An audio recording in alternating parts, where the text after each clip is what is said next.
खुलुमबाय बड'लेण्ड रादाब नायगिरि बयनिसिमबो फुंबिलिनि गोजोन हामलायथि बावहरबाय। दिनै 14 मे 2025 इं मायथाइनि सानसेनि फानजामुथियाव थानाय राशिफोरखौ फरायथिनो लाबाय। मेष राशि साना गाहाम नङा, बिबारनिफ्राय बोखारजानो हागौ, गोसोखौ गोरा खालामनांगोन। वृष राशि मोनखानाय खाबुखौ खोमानांगोन, मुवा बेसादबो गोमाजानो हागौ, सोलो बाहायना सोलिनांगोन। मिथुन राशि देहानि सानाय सुनाया बाङाय जागोन, खामानिनि थाखाय दावबायनो मोनगोन, साना मुखुबै बारलांगोन। कर्कट राशि गेलेमु बादायलायनायाव देरहासारनो हागोन, बयजोंबो सिनायजागोन, गोसोआ गोग्गानाय मोनगोन।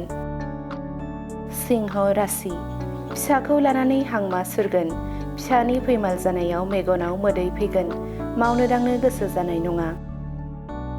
कन्या राशि साना जेंना गोनां जागोन, मावनो लानाय हाबाफोरा जाफुंनाय नङा, दुखुजों खाफाल हमगोन। तुला राशि गेदेर सुबुंनि थुलुंगा होनाय मोनगोन, हाबा मावनो गोहो बोलो मोनगोन, बिमा बिफानि मान लाखिनो हागोन। वृश्चिक राशि गोजान लामा दावबायनायाव सांग्रां जानांगोन, जाला लोंला खालामैया गाहाम, उदैयाव जेंना नुजाथिनो हागौ।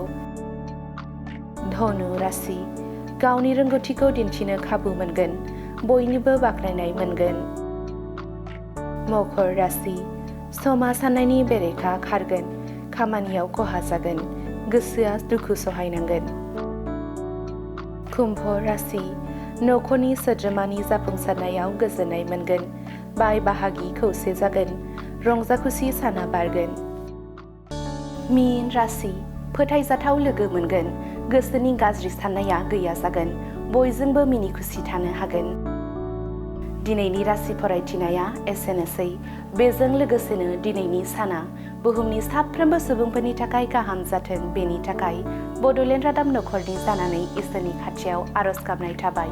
गोजोन्थों। कम्पिउटार कर्सनि सोलोंथाइ लानो गोसो गुदुं सुबुंफोरनि थाखाय गोजोनथाव खौरां। कम्पिउटार कर्सनि थाखाय बेसेन नाङाजासे मुं थिसननायनि खाबुखौ लानानै फैदों क'क्राझार सहरनि खोदोमथलायाव थानाय MS फ्लाइं रुट इनस्टिट्यूशना। बयखौबो बेहाय क'क्राझार सिङाव थानाय खोदोमथला फ्लाइं रुट इनस्टिट्यूटआ हस्पिटेलिटी मेनेजमेन्ट आरो एभिएशननि अनगायै कम्पिउटार कर्सखौबो लन्च खालामनाय जादों गोदान। बेहाय दा फ्रि एडमिशन सोलिगासिनो दङ, जेरै जोङो JavaScript, web designing, CC programming बेखौ गासिखौबो होनाय जागोन।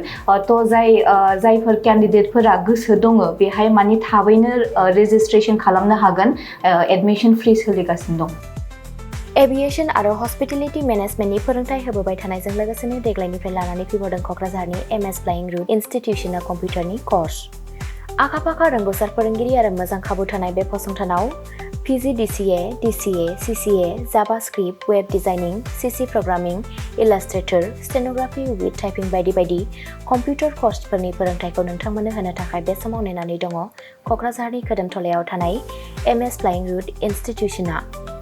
गोदानै जागायनो लानाय कम्पिउटार कर्सनि थाखाय बे समाव MS फ्लाइं रुट इनस्टिट्यूशनाव गिबि खेबनि थाखाय मुं थिसनगिरिफोरा बेसेन होनाङालासे मुं थिसननायनि खाबुखौ मोननो हागोन। थारैनो नोंथाङाबो कम्पिउटारनि गियान सोलोंनो गोसो दङ नामा? जुदि गोसो दङ अब्ला गोबाव खालामाजासे क'क्राझारनि MS फ्लाइं रुट इनस्टिट्यूशनाव सोलों लानो थाखाय नोंथाङा 9394 796813 एबा 8099554765 जानबुं अनजिमायाव फोनांजाब खालामदो।